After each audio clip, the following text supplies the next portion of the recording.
Just give me Jesus. Just give me Jesus. There's nothing I desire that can't be found in you. You're everything that I've ever needed. Just give me Jesus. Oh, just give me Jesus.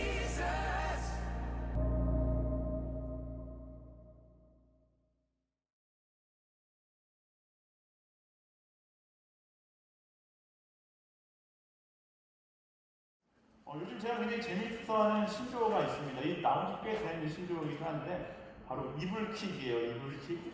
어제 쓰는 말이에요. 우리가 잘못된 선택을 했을 때 여기 사전 찾아보니까 자려고 누웠을 때 부끄럽거나 창피스러운 일이 불현듯 생각나 이불을 걷어차는 게, 그 당시에는 잘 몰랐는데 뒤돌아서서 누워서 생각해 보니까 내가 왜 그런 짓을 했을까 후회하는 사람들이 하는 것이 바로 이불킥인 것이죠. 평생을 살아가면서 이불킥을 한 번도 안 한 사람은 없을 겁니다. 아마 지난주에도 한 번씩은 했을 수도 있을 것 같아요.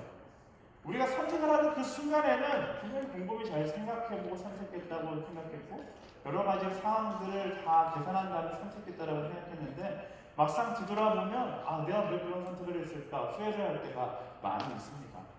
그 후회가 이불킥을 만드는 것이고 그 후회가 내 인생의 흑역사로 기억되기로 하는 것이죠. 오늘은 바로 그 흑역사, 잘못된 선택이라는 주제를 가지고서 함께 말씀을 나눠보려고 합니다. 우리는 수많은 선택을 하면서 살아가는데 왜 잘못된 선택을 하게 되는 것일까요? 또 그런 선택의 상황 가운데 어떤 선택을 하는 것이 지혜로운 것일까? 오늘 말씀 가운데 성경에 등장하는 위대한 인물이지만 그의 이불킥, 그의 흑역사를 함께 보면서 그 선택에 대해서 함께 이야기해 보려고 해요. 그 사람은 우리가 잘 알고 있는 믿음의 조상이라고 부르는 바로 아브라함입니다. 그의 별명이 말해주듯이 그는 하나님 안에서 지혜로운 선택을 굉장히 많이 했던 사람이에요. 하나님께서 가라 했을 때 과감히 결단해서 받고 하나님께서 하라 했을 때 앞뒤 재지 않고 했었던 사람이죠. 너의 아들을 바치라 했을 때 그는 계산하지 않고 아들을 바쳤던 사람이었습니다. 그래서 아브라함 하면 좋은 말은 다 갖고 있어요. 복음을 복의 통로, 믿음의 조상, 축복의 사람, 좋은 별명을 다 가지고 있던 사람이 아브라함인데 그런 아브라함에게도 흑역사가 있었다라는 것이죠. 위로가 되죠. 그의 흑역사는 어디서부터 시작되는가? 그의 아내 사례로부터 시작됩니다. 11절과 12절 말씀 같이 읽어볼게요. 시작! 그는 이집트에 들어가기 직전에 아내 사례에게 말했습니다. 당신의 용모가 아름다운 여인을 내가 알고 있어. 이집트 사람들이 당신을 보고 이 여인이 아브라함의 아내구나 하며 나를 죽이고 당신은 살려줄지 모르고. 아멘. 사실 아브라함이 만난 문제, 아브라함이 처한 상황은 진짜 아무것도 아닌 상황이고 아무것도 아닌 문제일 수 있습니다. 하나님과 동행을 경험할 때 아브라함이 어땠어요? 내 친척 본토 아비의 집을 떠나라 했을 때 뒤도 안 돌아보고 떠났던 그였어요. 굉장히 담대했던 그였는데 그가 지금 어떤 상황 가운데 있는 거예요? 그가 지금 사람을 두려워하고 말도 안 되는 것 때문에 벌벌 떨고 있는 거예요. 내 아내 사례가 아름다운 여인이기 때문에 우리가 지금 이집트에 갔을 때 이집트 사람들이 당신을 갖기 위해서 나를 죽이거나 나를 힘들게 할 수 있다. 그래서 내 아내가 아니라 내 동생이라고 이야기하자라고 시키고 있는 거예요. 믿음의 조상이었던 그가 믿음의 기초에 있었던 모습이 아니라 지금 어떤 모습이에요? 두려운 상황 가운데 매이기 시작하니까 그것을 묵상하고 또 묵상하다 보니까 어떤 선택을 하게 되는 것입니까? 믿음의 선택을 하는 것이 아니라 말 그대로 거짓말을 선택하게 되는 거예요. 그리고 이 선택은 그의 인생 가운데 가장 치욕스러운 흑역사를 남기게 되는 것입니다. 거짓말이라는 것이 제가 말씀을 드리면서 느낀 건데 참 무서운 거예요. 왜냐하면 가장 저지르기 쉬운 죄이긴 한데 그 쉽다라는 것에 비해서 확장성이 어마어마합니다. 나는 그저 이 정도는 괜찮겠지라고 했던 거짓말이 내 삶을 완전히 힘들게 하거나 내 목을 조여올 때가 너무나 많다라는 것이죠. 사람들이 왜 거짓말을 합니까? 거의 대부분 나의 승복이나 안위 혹은 순간적으로 찾아오는 두려움으로부터 해방되고자 거짓말을 합니다. 거짓말이 잘못되었다는 것을 모르는 사람은 아무도 없어요. 근데 막상 거짓말을 해야 되는 그 순간에서는 죄책감 없이 그냥 하는 것이 거짓말이에요. 왜냐하면 성공에 대한 욕구, 상황에 대한 두려움이 그 죄책감을 보지 못하게 집어삼키고 있기 때문에 막상 하면서도 별다른 죄책감을 느끼지 않는 것이죠. 그래서 거짓말이 우리가 생각하는 것보다 훨씬 더 무섭고 심각한 죄라는 사실을 우리는 인식해야 하는 것입니다. 많은 사람들이 다른 죄에 대해서 굉장히 엄격하거든요. 특히 그리스도인들 막 아주 성경에 나타난 살인 이런 거에 대해서 굉장히 엄격한데 유독 이 거짓말이라는 죄에 대해서만큼은 반대할 때가 너무나 많아요. 더더군다나 내가 하는 거짓말이라면 우리는 더 반대합니다. 남이 하면 불륜이고 내가 하는 로맨스라는 말처럼 거짓말, 남들이 하는 거짓말은 잘못되었어도 내가 하는 거짓말은 뭔가 대의를 위한 것이라고 착각하면서 마구마구 하면서 살아갈 때가 있습니다. 거짓말에 대한 죄책감을 느끼지 않는 것이죠. 사실 아브라함도 그래서 거짓말하라고 사례에게 이야기했던 것이 아닐까 싶어요. 이 정도는 괜찮겠지. 이 정도 거짓말 정도야 괜찮겠지. 하나님도 이해하실 거야. 이게 얼마나 큰 잘못이라고 이야기하는 거예요. 근데 우리는 경험을 통해서 잘 알고 있습니다. 거짓말이 처음에 굉장히 작지만 이 커지고 커지다 보면 결국 수습하기 어렵고 심각한 상황을 불러오게 되어 있어요. 왜냐하면 악이 있는 곳에는 항상 사단의 역사가 있거든요. 거짓이 있는 곳에는 항상 사단이 신화를 쓰고 작업을 하고 있는 거예요. 여러분 사단을 너무 우습게 여기지 마세요. 사단의 슬로건은 뭡니까? 선은 최소화하고 악은 최대화하자 이거예요. 거짓말에서 악이라는 요소가 보이기 시작하면 사단은 그곳에 와서 그 악을 최대화시키는 것이죠. 그래서 사단에게 거짓말은 엄청난 기회인 것입니다. 죄책감은 최소로 느끼게 하면서 최대의 영향력을 만들 수 있는 것이 바로 거짓말이기 때문에 그래요. 저는 여러분들이 삶을 살아가면서 이 거짓에 대해서, 거짓말에 대해서 너무 무시한 채 살아가지 않게 되기를 소망합니다. 이건 마치 뻥치기 기계와 같은 거예요. 넣을 때는 얼마 안 집어넣은 것 같은데 시간이 지나고 여러 가지 상황들이 복합적으로 일어나기 시작하면 엄청나게 뻥치게 되어버리는 것이죠. 처음에 조그만 죄인데 시간이 지나면 나뿐만 아니라 오늘 말씀에서 보면 모든 사람을 다 죄인으로 만들어버리는 그런 영향력이 바로 이 거짓말의 사이드 이펙트로부터 시작된다는 것을 우리는 명심해야 하는 것입니다. 거짓말을 한다는 것은 사단에게 꼬리를 잡힌다라는 거예요. 거짓이라는 것 자체가 여러분의 인생의 선택지에 넣지 않는 것이 그게 가장 지혜로운 선택이다라는 사실을 우리는 기억해야 하는 것입니다. 말씀을 묵상하면서 의문이 가는 점이 하나 생겼어요. 사례가 진짜 이뻤을까? 이런 생각이 들어요. 물론 이뻤겠죠. 진짜 이뻤겠죠. 근데 나이를 계산해보면 사례 나이가 이때 70이 넘었어요. 그러니까 아무리 이때 사람들이 조금 더 오래 살았다 하더라도 일단 할머니잖아요. 그저 아브라함 눈에 이뻐 보였겠죠. 아브라함이 묵상하다 보니까 내 사례가 너무 아름다워서 내가 이걸로 인해서 피해를 볼 것 같아. 거짓말이 거의 대부분은요. 별 쓰잘데기 없는 걱정에서부터 시작된다는 사실을 이 말씀 가운데서 우리는 알 수 있습니다. 거짓말하지 않기 위해서 우리가 마음 가운데 새겨야 되는 것이 있는데 베드로전서 5장 7절 말씀이에요. 다 같이 읽어볼까요? 시작! 여러분의 모든 근심을 주께 맡기십시오. 주께서 여러분을 돌보십니다. 사단은요, 우리가 근심하고 있으면 그 근심을 더 불리고 우리 그 근심으로 인해 거짓을 이야기하게 만들고 거짓을 이야기하게 만들어서 이집트의 모든 상황 가운데 사단이 역사하는 거죠. 그 거짓을 더욱더 확대시키는 거예요. 이 거짓말 하나로 아브라함의 거짓을 이야기했고 사례가 거짓을 이야기했고 이집트 사람들이 죄를 짓게 되는 놀라운 죄의 역사가 막 불어나는 것이잖아요. 어디서부터 시작됐어요? 아브라함의 쓸데없는 걱정으로부터 시작된 거예요. 거짓을 불러일으키는 쓸데없는 걱정을 주님께 맡기는 것이죠. 그리고 그 상황의 어려움보다 오늘의 정직함에, 오늘의 거룩함에 더 큰 가치를 둘 수 있는 사람이 되어야 하는 것입니다. 저는 여러분들에게 아주 솔직하게, 아주 정확하게 이야기할 수 있는데요. 모든 상황의 최고의 해결법은 정직이에요. 모든 꼬여있는 상황을 풀 수 있는 최고의 방법은 정직이다라는 겁니다.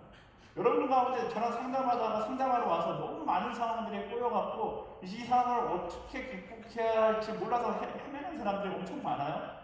어디서부터 시작되냐면 굉장히 조그만 오해, 조그만 거짓을 이야기하는 것으로부터 실타래가 얽혀서 너무 복잡한 현실이 되어버리는 거예요.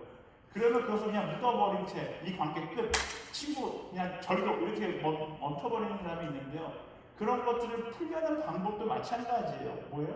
정직함이다라는 것입니다. 내가 대답해야 할 문제 앞에서 고민과 염려로 나아가는 것이 아니라 고민과 염려를 하면 말씀에서 보듯이 거짓말을 이야기할 가능성이 높아요. 아예 처음부터 말씀이 이야기하는 대로 내 삶의 염려와 걱정을 내려놓고 정직함으로, 거짓이 아닌 거룩함으로 나아갔을 때 우리는 진짜 자유로워질 수 있다는 것입니다. 인생이 복잡한 사람들이 있어요. 자기 인생이 복잡하다고 생각하는 사람들은 기본적으로 인생 가운데 거짓이 너무나 많이 개입되어 있는 거예요. 제가 만나본 사람 중에 인생이 심플한 사람들이 있어요. 그런 사람들은 어때요? 인생 자체에 거짓이 없는 거예요. 인생의 모토가 그냥 정직인 사람은 심플한 인생을 살아갑니다. 연인들끼리 대화할 때도 막 선뜻 대답하지 못하는 사람들 있잖아요. 오빠 어디 갔었어? 이렇게 얘기하면 오빠가 대답 못해요? 뭐예요? 지금 마음가운데 거짓을 막 고민하고 있는 거예요. 순장 폴링할 때 아울리치 가자. 이제 지금 아울리치 수준이라서 막 다락방에 아울리치 가자 폴링 하잖아요. 저는 이럴 때 중요한 게 제가 팁을 드릴게요. 순장은 아울리치 가자고 폴링할 때 절대로 생각할 수 있는 시간을 많이 주면 안 돼요. 왜요? 그 생각하는 시간이 막 여러 가지 고민을 하게 되면서 고민은 무엇을 낳는다고요? 고민은 거짓말을 낳는 거예요. 자기 스스로가 그게 거짓말인지 모르고서 좀 생각해 볼게요. 이러고서 스스로 스케줄을 바쁘게 만드는 거죠. 너무 바쁘다. 이런 거짓말을 막 계속해서 만들게 되는 거예요. 최고의 정답은요, 정직과 거룩한 결단에 있는 거예요. 고민하거나 근심하지 마세요. 근심은 주님께 맡기고 정직과 거룩한 결단으로 나아갈 수 있는 우리가 되어야 하는 것입니다. 많은 사람들이 착각하는데요, 거짓이 모든 것을 해결해 줄 수 있다고 생각합니다. 임기응변이 뭐예요? 뭐가 거짓을 이야기해서 그 상황을 넘어가는 것을 임기응변이라고 하잖아요. 여러분 다 경험해봤지만 거짓이 그 상황을 풀 수 있을까고 생각하는데 그 상황이 풀린 것처럼 보이지만 엄청 더 꼬여요. 대부분의 거짓은 모든 것을 꼬이게 만듭니다. 반대로 정직은요, 모든 것을 꼬이게 만들 거라고 생각하지만 제가 경험해본 정직은 그래요. 거의 대부분 정직은 모든 것을 원상복귀시키는 능력이 있어요. 여러분의 인생 가운데 거짓은 여러분의 인생의 악몽을 만들 거고요. 진실과 정직은 여러분의 인생의 추억을 만들게 될 것입니다. 그래서 말씀은 언제나 우리에게 진리의 변호사라고 이야기하고 거룩하라고 말씀하고 계시는 거예요. 사랑하는 여러분, 저는 여러분의 인생 가운데 거짓이라는 단어가 사라지게 되기를 예수님의 이름으로 간절히 축복합니다. 물론 저의 인생 가운데도 안 사라져요. 저도 그래요. 저도 집에 아빠의 마음에 아이를 너무 사랑하지만 하루 종일 일과에 지쳐서 집에 들어가다 보면 가끔씩 일탈을 하고 싶을 때가 있어요. 예를 들면 저는 운동을 하러 가고 싶다거나 아니면 다른 친구를 만나고 싶다거나 이럴 때 이제 집에 가다가 아내가 전화가 오는 거예요. 아내가 전화가 오면 제가 뭐라고 얘기할까요? 아직 안 끝나. 이 정도로 제가 그렇게 하진 않아요. 약간 생각할 시간을 벌어요. 이렇게 벌거든요. 그런데 이야기했듯이 생각할 시간 자체가 결국 내 안에 거짓을 품게 만드는 거예요. 그게 아니라 진짜 노력하자는 거예요. 아예 없앨 수는 없지만 그럼에도 불구하고 이것이 옳지 않다는 것을 인정하고 내 삶 가운데 거짓을 몰아내려는 노력을 해야 되는 것이죠. 그렇지 않고 거짓을 사랑하고 거짓을 품고 살아간다면 결국 여러분의 인생은 세상 가운데 꼬일 대로 꼬여있는 인생이 될 수밖에 없는 거예요. 너무나 많은 거짓이 가득한 세상 가운데 정직한 한 사람으로 살아가는 거 어렵죠. 하지만 말씀 위에 서서 거룩의 자리에 서 있는 것이 절대로 여러분의 가치를 떨어뜨리지 않을 것이라는 사실을 명심하세요. 어떤 상황 가운데서도 정직과 거룩의 가치를 포기하지 않는 그런 우리가 되기를 간절히 축원합니다. 그리고 그 정직을 향한 선택의 기준이 여러분의 복잡한 인생을 다 정리해 줄 거예요. 사는 거 힘들죠, 바쁘죠, 헷갈리죠, 복잡하죠. 풀 수 있는 방법은 딱 하나예요. 하나님 앞에서 정직하고 세상 가운데 거룩하게 살아가는 것이죠. 우리 옆 사람을 선포하겠습니다. 정직할지어다 이렇게 이야기합니다. 아멘. 말씀으로 돌아가 볼게요. 아브라함의 거짓말은 우리가 딱 예상한 대로 꼬리에 꼬리를 물고 마치 영화처럼 아브라함이 염려했던 상황보다 더 복잡해지기 시작합니다. 16절과 17절 말씀 볼게요. 16절, 17절 시작. 바로는 사례 때문에 아브라함을 잘 대접해 주었습니다. 그래서 아브라함은 양, 소, 암수, 나귀, 남녀 하인들, 낙타를 얻었습니다. 그러나 여호와께서는 아브라함의 아내 사레로 인해 바로와 그의 집안에 큰 재앙을 내리셨습니다. 놀라운 일이 일어났어요. 이집트 사람들의 시선이 지금 다 이른바 우리로 말하자면 눈이 삐었다라고 표현하잖아요. 사레 할머니에게 반하기 시작하는 거예요. 사레 할머니를 반해서 그거 너무 예뻐 보이는 거죠. 소문이 나고 나서 바로왕까지 간 거죠. 그리고 바로왕도 봤는데 너무 예쁜 거예요. 말씀에서 구체적으로 기록하지 않았지만 아마 자기 옆에 데리고 있고 싶었겠죠. 70세 먹은 할머니를 자신의 첩으로 두고 싶어하는 놀라운 일들이 일어나고 있는 거예요. 이건 사단의 역사죠. 그래서 아브라함에게 엄청 잘해주기 시작해요. 엄청 잘해주기 시작해요. 그래서 양, 소, 암수, 나귀, 남녀, 하인들, 낙타를 주었다라고 설명합니다. 이때 아브라함의 마음은 어땠을까? 아싸! 이제 나는 70먹은 할머니 세장을 할 수 있겠다 이렇게 생각했을까? 그렇지 않았을 거예요. 아마 밤에 잠을 자지 못했을 겁니다. 이걸 내가 생각한 게 아닌데, 이걸 생각한 게 아닌데, 집에 엄청난 재산이 부유함이 막 넘쳐났음에도 불구하고 고민도 고민했을 겁니다. 말씀에 기록되어 있지 않지만 좀 상상해 보면 밤새 눈물로 회개하고 근심의 시간을 보냈을 겁니다. 작은 거짓말로 시작했는데 그의 인생 가운데 가장 큰 위기가 그 거짓의 결과로 찾아온 거예요. 그의 두려움 앞에서 선택한 인간적인 거짓말이 그의 영혼의 최악의 상황을 가져오게 한 것이죠. 이불킥이 아니라 지금 인생킥을 해야 될 상황에 처한 거예요. 바로 이 장면이 인간이 계산하는 결과의 한계입니다. 내가 계획하는 것이 나를 부유하게 만들어줄 수 있을 거예요. 나를 성공한 것처럼 보이게 만들어줄 수 있겠죠. 하지만 나를 잘 살게 만들어줄 수는 없다는 사실을 기억해야 합니다. 제가 어떤 의미에서 지금 나를 부유하게 성공하는 것처럼 보이게 그리고 잘 살게 이런 단어를 썼는지 아시겠죠? 부자인 것과 잘 사는 것은 달라요. 세상의 사람들은 자신의 지식과 지혜로 부자가 되기도 합니다. 하지만 그들이 잘 사는 것은 아니에요. 부자로 살지 않으면 부자로 산다고 무조건 잘 산다고 표현할 수는 없는 거예요. 예를 들면 그런 거예요. 이번에 브라질 아울렛 가게 되는데 브라질에 가면 남미에 가면 진짜 잘 사는 사람들이 많아요. 남미 전체의 의류 상권을 상파울루에 있는 한인들이 갖고 있어서 거기 가면 한인들이 엄청 잘 사는 사람들이 많습니다. 간혹 이제 제가 상파울루 내려갔을 때 집사님들이나 이렇게 저를 초대해서 그 회사에 가보면 집사님 방은 제일 높은 데 방이 딱 있어서 창문이 쫙 있어서 일하는 사람들을 감시할 수 있는 방이 딱 있어요. 거기 딱 앉아갖고 일하는 사람들을 감시하는 거예요. 브라질 사람들이 쫙 서갖고 막 이렇게 옷 꾸매는 이 옷을 만드는 일을 막 해요. 그런데 거기 가면 재밌어요. 거기서 가장 심각한 사람은 누굴까요? 브라질 사람들을 보고 있는 그 사장님의 표정은 굉장히 심각해요. 근데 일하고 있는 브라질 사람들은 너무 행복하게 일하는 거예요. 웃으면서 서로 이야기하면서 막 일을 해요. 그래서 제가 그 장면을 보는데 누가 진정한 부자인가 이런 생각이 드는 거예요. 저 사장님이 진정한 부자인가? 아니면 일하는 사람들이 진정한 부자인가? 그래서 일하는 사람들하고 이야기해봤어요. 일하는 사람들이 하루같이 하는 얘기가 있어요. 우리 회사에 가장 불쌍한 사람이 한 사람이 있는데 우리 사장님이다 라고 이야기해요. 저분은 엄청나게 많은 돈을 있는데 돈을 어떻게 쓰는지 모르겠고 저 돈 때문에 근심연민하다가 그러다가 그렇게 죽을 것이다 이렇게 이야기하는 거죠. 그때 마찬가지로 제가 아마존에 있을 때도 마찬가지예요. 아마존에 제가 분명히 복음을 전하러 갔는데 복음을 전하려고 하면 이제 아마존 아울렛 간 사람들은 알게 될 거예요. 가면 사람들이 너무 행복해 보여요. 그러니까 제가 복음을 전하러 갔는데 복음을 전하는 저보다 그 사람들이 훨씬 더 행복해 보이는 것이죠. 그 사람들이 굉장히 가난하거든요. 잘 못 먹거든요. 근데 제가 훨씬 더 부유한 삶을 살아가는데 이상하게 표정을 보면 그 사람들이 훨씬 더 행복해 보이는 거예요.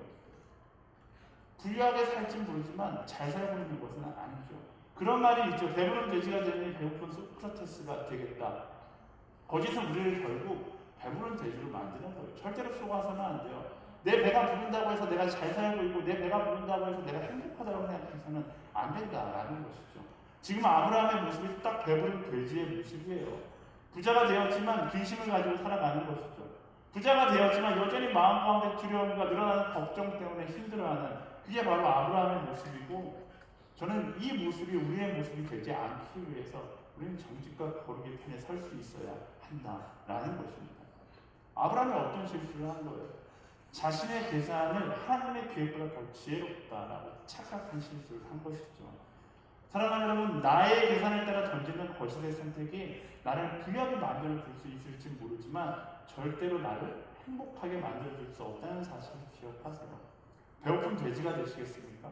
아니면 거룩한 말씀의 사람이 되시겠어요? 거짓으로 인하여 근심하는 부자가 되기보다 오늘의 정직으로 인하여 하나님 앞에서 사람들 앞에서 떳떳한 한 사람으로 살아갈 수 있게 되기를 간절히 축원합니다. 자, 말씀을 다시 돌아갈게요. 지금 아브라함은요, 걷잡을 수 없는 상황 가운데 빠져 있습니다. 말씀에는 정확하게 기록되어 있지 않지만 이 정도 되면 이제 지태양난에 빠져서 자연스럽게 신을 찾게 됐겠죠. 아브라함도 그랬을 거예요. 하나님을 찾았겠죠. 그리고 하나님이 이 상황 가운데 개입하시기 시작합니다. 이전까지는 바로의 권력 앞에서 벌벌 떨었던 아브라함인데 하나님의 개입하시자 그 순간 전세가 역전돼요. 18절부터 20절까지 말씀 함께 읽어보겠습니다. 18절부터 20절 시작. 그러자 바로가 아브라함을 불러 말했습니다. 내가 어떻게 내게 이럴 수 있느냐? 그녀가 내 아내라고 왜 말하지 않았느냐? 왜 너는 그녀가 내 여동생이라고 말해서 내가 그녀를 아내로 얻게 했느냐? 자, 내 아내가 여기 있다. 어서 데리고 가거라. 그리고 바로는 자기 신하들에게 명령해 아브라함이 그의 아내와 그의 모든 소유물을 갖고 떠나게 했습니다. 아멘. 재밌는 장면이죠. 한 나라의 왕이 떠돌이 나그네 앞에서 벌벌 떨고 있는 거예요. 여기서 우리가 착각하면 안 되는 게 그 왕은 나그네를 보고서 벌벌 떨고 있는 게 아니라 나그네 뒤에 계시는 하나님을 보면서 벌벌 떨고 있는 것이죠. 이게 진정한 그리스도인이 누릴 수 있는 축복이에요. 하지만 그 축복 가운데 착각해서는 안 돼요. 세상에 나를 보고서 떠는 것이 아니라 그렇게 생각하면 교만에 그치고 백만병 환자인 것이죠. 그게 아니라 내가 진짜 누리고 있는 축복은 하나님과 동행하며 그가 내 뒤에 서 있을 때만 누릴 수 있는 것이다 라는 사실을 우리는 알아야 합니다. 그리고 이 장면을 우리가 알 수 있는 것, 진정한 담대함은 나의 지혜가 나의 능력에서 나오는 것이 아니라 나의 능력 되시는 하나님으로부터 나온다라는 거예요. 우리가 아브라함처럼 두려움 앞에서 죄를 범하는 것은 우리가 하나님의 권세를 인정하지 않을 때 죄를 범해요. 우리가 거짓을 이야기하는 건 언제 거짓을 이야기하게 됩니까? 하나님의 섭리를 인정하지 않을 때 거짓을 이야기하는 거예요. 악한 세력이 세상의 법칙이 나를 위협할 때 우리는 그때 그것을 보고서 나의 지혜나 나의 지식으로 맞서 싸우는 것이 아니라 나의 영원한 진정한 백 대신 하나님을 인정함으로 나아가야 한다라는 것이죠. 그리고 내가 하나님의 권세 아래 서 있는지를 확인하는 거예요. 오직 하나님만이 만유해 주시며 우주를 다스리는 전능자라는 사실을 인정하고 고백할 때 그때 우리 인생 가운데 두려움은 사라지고 기쁨이 함께하게 되는 것입니다. 제가 이야기하는 것이 아니라 말씀이 그렇게 이야기하고 있어요. 시편 28편 7절 말씀 다윗왕의 고백 한번 읽어볼까요? 시작. 여호와는 내 힘이시며 내 방패이시니라. 내 마음이 주를 믿으니 주의 도움을 받아 이토록 기뻐합니다. 내가 주께 찬양할 것입니다. 다윗의 고백처럼 그가 나의 힘이시고 나의 방패이십니다. 이것이 내 믿음의 진실의 고백이 될 때 더 이상 우리는 세상을 향해 벌벌 떠는 것이 아니라 우리가 가는 길에 사단이 벌벌 떨게 되어 있다라는 것입니다. 사단은 아무리 대단한 내가 나오더라도 우리를 우습게 여겨요. 절대로 우리의 능력으로는 사단을 떨게 만들 수 없습니다. 언제? 우리 뒤에 하나님이 서 계실 때 그때 비로소 사단이 떨기 시작하는 거예요. 그리고 우리 뒤에 하나님이 서 계시다는 것을 어떻게 보여줄 수 있어요? 세상 가운데 어떻게 알릴 수 있습니까? 그게 바로 우리의 정직한 선택과 거룩한 오늘을 통해서 세상 가운데 증명되어진다라는 것입니다. 아브라함이 사실을 정확하게 알고 있었다면 그는 거짓을 선택하지 않았을 거예요. 우리는 말씀을 통해 이 말씀이 왜 기록되냐면요, 우리는 이런 실수를 범하지 말라라고 알려주기 위해서 말씀이 기록되었어요. 나의 욕심과 나의 능력으로 세상과 맞서 싸우는 것이 아니라 내 뒤에 서 계시는 그 하나님의 전능하심을 힘입어 담대하게 나아갈 수 있는 우리가 되어야 한다라는 것입니다. 그 하나님을 내가 알면 아는 만큼 우리 인생 가운데 거짓의 영향력은 사라지기 시작할 거예요. 그리고 그 거짓이 사라지기 시작하면 우리 인생의 두려움도 거치기 시작한다라는 것입니다. 저는 여러분들이 두려워하는 인생이 아니라 세상 가운데 사단을 떨게 하고 세상을 떨게 할 수 있는 그런 그리스도인들이 되기를 간절히 축원합니다. 아멘? 아멘? 제가 이 정도 나이 먹으니까요, 이제 매력적인 사람을 보는 눈이 좀 생기는 것 같아요. 어렸을 여러분 때에는 매력적인 사람이 잘생긴 사람, 이쁜 사람 이런 사람이 매력적이었는데 이제 나이가 먹어가면 여러분들도 깨닫게 될 거예요. 잘생기고 예쁜 사람보다 훨씬 더 매력적인 사람은 자신감이 있는 사람이에요. 자신감이 있는 사람. 외모나 능력이 출중한 사람이 아니라 최선의 태도와 자신의 삶에 대해서 자신감이 있는 사람이 매력적인 사람이더라고요. 어느 순간부터 그런 사람에게 매력을 느끼기 시작해요. 근데 그런 의미에서 그리스도인은 매력적인 사람이 되어야 합니다. 왜냐하면 진정한 자신감은요, 세상으로부터 오는 것이 아니라 하나님으로부터 오는 것이기 때문에 그래요. 하나님이 아닌 다른 사라질 것으로부터 오는 것을 우리는 자신감이라고 부르지 않습니다. 저는요, 세상 사람들이 자신감이라고 이야기하는 자신의 능력으로부터 오는 어떤 떳떳함, 자신의 가정으로부터 오는 어떤 떳떳함, 물질의 부유함으로부터 오는 떳떳함, 저는 그걸 자신감이라고 이야기하고 싶지 않아요. 그건요, 우리가 말하는 허세인 것이죠. 왜냐하면 사라질 것을 배경으로 내가 떳떳하게 나아가려고 하는 것이기 때문에 그것이 사라지는 순간 그가 갖고 있는 허세도 함께 사라질 것이기 때문에 그걸 자신감이라고 이야기할 수 없는 것이죠. 진정한 자신감은요, 사라지지 않는 하나님을 나의 뼈를 들고 있는 사람, 하나님으로부터 하나님의 계획을 신뢰함으로 내 안에 찾아오는 그 자신감으로 무장한 사람, 그게 진정한 자신감을 가진 사람이고 진짜 매력적인 사람이다 라는 것입니다. 나에 대해 계시는 하나님으로 인하여서 세상에 당당할 수 있는 거룩한 한 사람, 그게 진짜 매력적인 사람인 거예요. 저는요, 여러분들이 세상이 이야기하는 매력적인 사람이 되기보다, 세상이 이야기하는 허세가 있는 사람이 되기보다, 하나님께서 나의 인생을 붙들고 계시다는 이 자신감을 가지고 살아갈 수 있는 그런 진짜 매력을 가진 매력남 매력녀들이 되기를 간절히 축원합니다. 그렇게 거짓이 아니라 진심을 이야기할 수 있는 이 시대 가운데 진짜 매력을 보여줄 수 있는 그런 사람으로 살아가는 것, 그게 얼마나 멋진 인생이 아닐까요? 저는 우리 그리스도인들이, 특히 우리 허브대학교의 한 사람 한 사람이 그런 매력남 매력녀가 되기를 간절히 축원합니다. 말씀을 정리할게요. 하나님과 나 사이에 정직이 들어설 때 사단은 두려워하게 되어 있습니다. 반대로 하나님과 나 사이, 나와 세상 사이에 거짓이 들어왔을 때는 사단이 기뻐하게 되어 있어요. 거짓이 여러분의 인생을 행복하게 만들어줄 것이라고 착각하지 마십시오. 오히려 거짓이 여러분의 인생 가운데 사라질 때 여러분의 인생이 심플해지기 시작하고 하나님께서 허락한 기쁨이 보이기 시작할 것이다 라는 사실입니다. 살다가 보면 우리 인생이 복잡해질수록 우리가 하나님과 점점 멀어지는 것을 알 수 있습니다. 언제 복잡해져요? 거짓이 내 인생 가운데 들어오는 순간 인생이 복잡해지게 되어 있는 거예요. 사랑하는 여러분, 정직하게 살아가자고요. 하나님 보시기에 거룩한 사람의 선택을 하며 살아갈 수 있어야 하는 거예요. 상황에 상관없이, 내 유익에 상관없이 정직하고 거룩한 하루하루, 거룩한 순간을 살아가는 것, 그게 바로 승리하는 그리스도인의 삶의 모습이고 삶의 방법인 것이죠. 왜 거짓을 선택해서 두려워하는 인생을 애써 살아가려고 하는 거예요? 담대한 그리스도인이 되기 위한 첫 번째 스텝, 바로 정직한 하루, 거룩한 결단이다라는 사실을 기억하십시오. 여러분의 인생의 목표가 어디에 있습니까?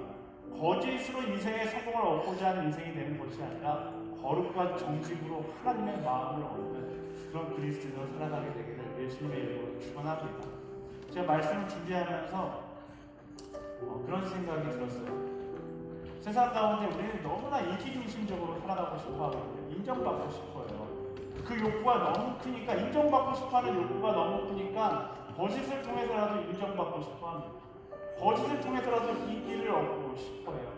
근데 성경은요, 우리에게 인기 있는 사람이라고 이야기하지 않습니다. 거룩한 사람이라고 이야기해요. 또 우리가 쉽게 살고 싶으니까 우리는 거짓을 자꾸만 선택합니다. 내 상황 가운데 고난을 경험하고 싶지 않으니까 거짓을 선택해요. 근데 성경은 쉽게 살라고 이야기하지 않아요. 쉽게 살라는 것이 아니라 정직하게 살라고 이야기하는 것이죠.